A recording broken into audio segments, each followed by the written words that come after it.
এখন তো তোর বুকের পাঁজরটা তোর সামুদের আনছে রে। এখন তো একটু হাস কিনে।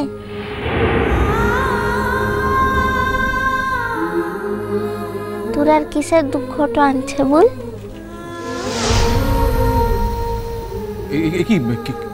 কি হলো আপনার?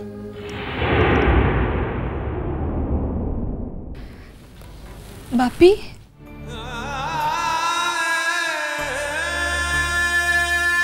আমি আমার দুটো মেয়ের জন্যই কাঁদছি রে বাহামণি। দু চোখের জলে শুধু একটা মাত্র মেয়ে নেই রে বাহামণি, দুটো মেয়েই আছে যে। দিব্যবাবু? হ্যাঁ, সরি, আমি ঠিক আছি, চলুন। হ্যাঁ, আসুন আসুন আসুন।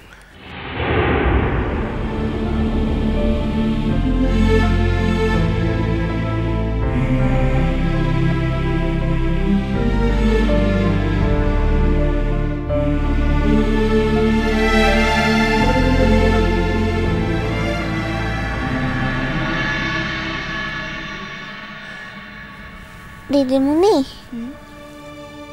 তোর বাপটা তোর লিখে খুব কষ্টটা পিছিল রে। তোর বাপটার কাছটাতে একটু যা কিনে গিয়ে ওর গাটাতে একটু হাতটা বুলাইন দিয়ায় কিনে।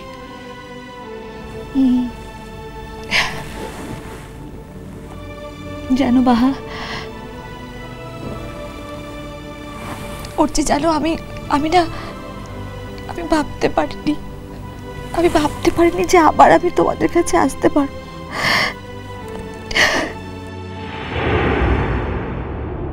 দিদিমণি, তোর ঘর, তোর সংসার, তোর বর সকলকে ছিঁড়ে তো কোথাকে জিতিস বলতো? ফিরে তো তোকে আসতেই হতো। তুই দেখিস লাই, তুই ঝিলিস না বলে এই ঘরে সকলে কতটা কষ্টটা পেয়েছে। আর তোর বরটা, ও উঠছে বাবুটা তো তোকে ছাড়া বাঁচতে পারতো লাই রে। ও তোকে অনেকটা ভালোটা বাসে রে, ও তোকে খুব ভালোটা বাসে। Sorry Baha, I am sorry for everything.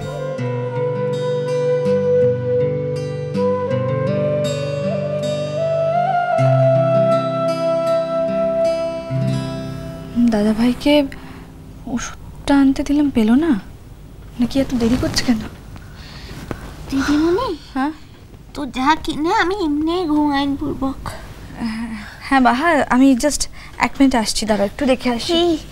তো যা, এই সময়টাতে না বেশি সময়টা দূরে ও উঠছি বাবুটার চোখের আড়ালটাতে থাকিস লাই।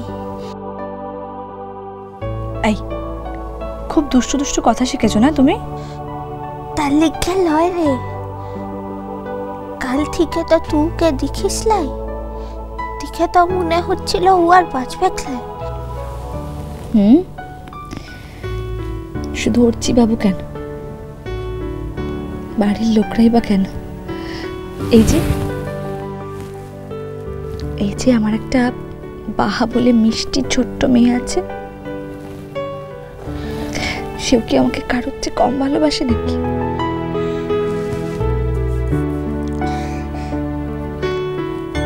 দিদিমণি, তোকে আমি সত্যি মন নিজের দিদিটার মতোই ভালো তো বাসি রে। আমি তো দেখতে পাচ্ছি বাহা, আমি তো দেখতে পাচ্ছি যে বাবা মার আমি একটা মেয়ে হলে কি হবে। মারানপুর ঠিক আমাকে একটা দুষ্টু পাজি বোন জুটিয়ে দিয়েছে। তো আমাকে বোনটা বললি দিদিমণি? বোনকে আর কি বলবো তাহলে?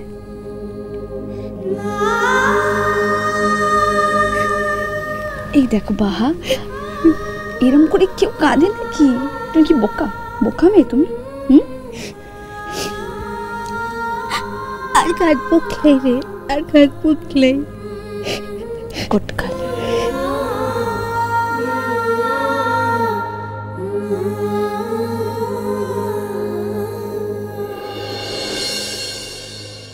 আরে বা বল না, কি হয়েছিল রে মা? কি এমন কাণ্ড ঘটলো যে আমাদের কারোর সঙ্গে তুই ফোনে পর্যন্ত যোগাযোগ করতে পারলি না। এদিকে আমরা বাড়ি শুদ্ধ সবাই একবারে মরে যাচ্ছিলাম জানিস। বাবা, আমার মনে হয় কমলিকা এখন খুব টায়ার্ড, একটু রেস্ট নিক। এসব কথাটা পরে বললে হতো না?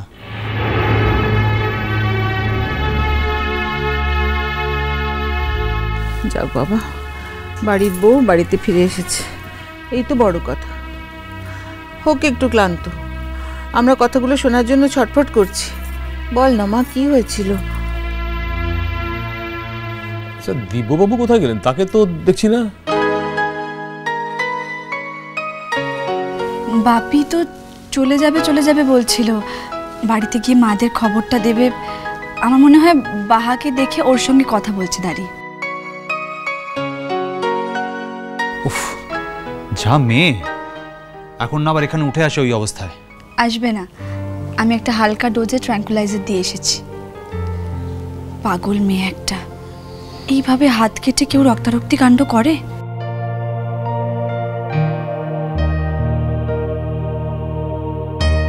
তুমি আমাদেরকে একটা ফোনও করনি কেন বোন?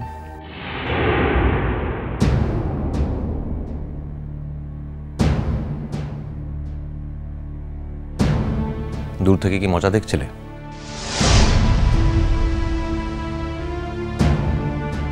কি ভেবেছিলে তুমি? এতগুলো লোককে একসঙ্গে টেনশনে রেখেছিলে কেন?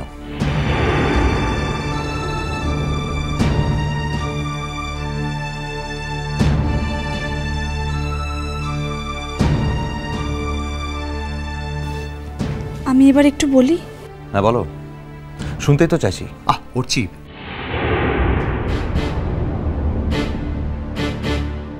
তুই এমন রেগে রেগে কথা বলছিস না? আচ্ছা, আগে শুনি না ওর কথাটা, কি বলছে শুনি আগে। নিশ্চয়ই ও ফোন করতে পারিনি, নইলে শুধু শুধু আমাদের সবাইকে টেনশনে রেখে কি লাভ ছিল? দাদা ভাই, যে মেয়েটা লাচুং থেকে এসে শোভাবাজার পর্যন্ত পৌঁছতে পারে, সে রাস্তায় কোনো পাবলিক বুথ থেকে বা কোনো সহকর্মী মোবাইল থেকে একটা খবর দিতে পারেনি, এটা আমি বিশ্বাস করতে পারি না। প্লিজ, তুমি যখন সব ধরেই নিচ্ছ তাহলে তো ওকে জিজ্ঞেস করার কোনো মানেই হয় না। তার মানে ও ইচ্ছে করে ফোনে যোগাযোগ করেনি।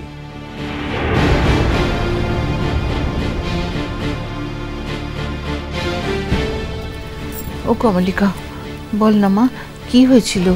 তোরা কি ভূমিকম্পের মধ্যে পড়েছিলি? জেঠিমণি, ভূমিকম্প তো অনেকটা জায়গা জুড়ে হয়েছিল। নর্থ বেঙ্গল থেকে সিকিমের একটা বড় এরিয়া নিয়ে ব্যাপারটা ফিল করা গেছে। কিন্তু আমরা আগের দিন রাতেই লাচুং থেকে অন্য একটা জায়গায় শিফট করে গেছিলাম। সেখানে ভূমিকম্পটা হয়েছিল, কিন্তু অতটা সাংঘাতিক হয়নি। আর সেই খবরটাই তুমি আমাদের জানানোর প্রয়োজন মনে করনি।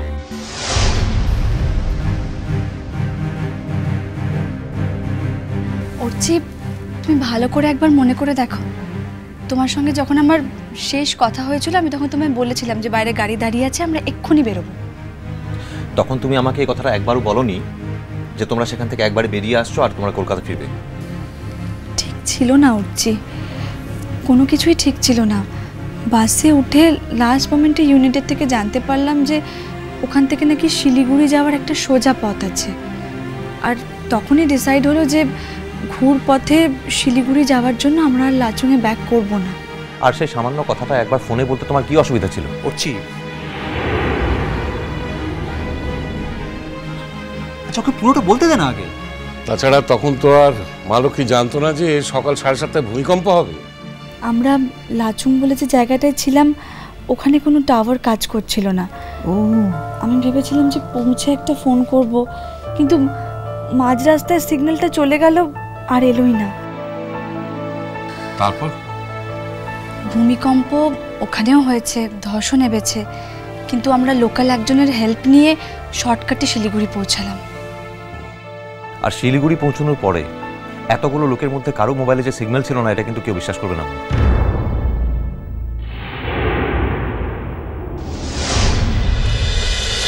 মিষ্টি কুটু মিষ্টি কুটু মিষ্টি কুটু।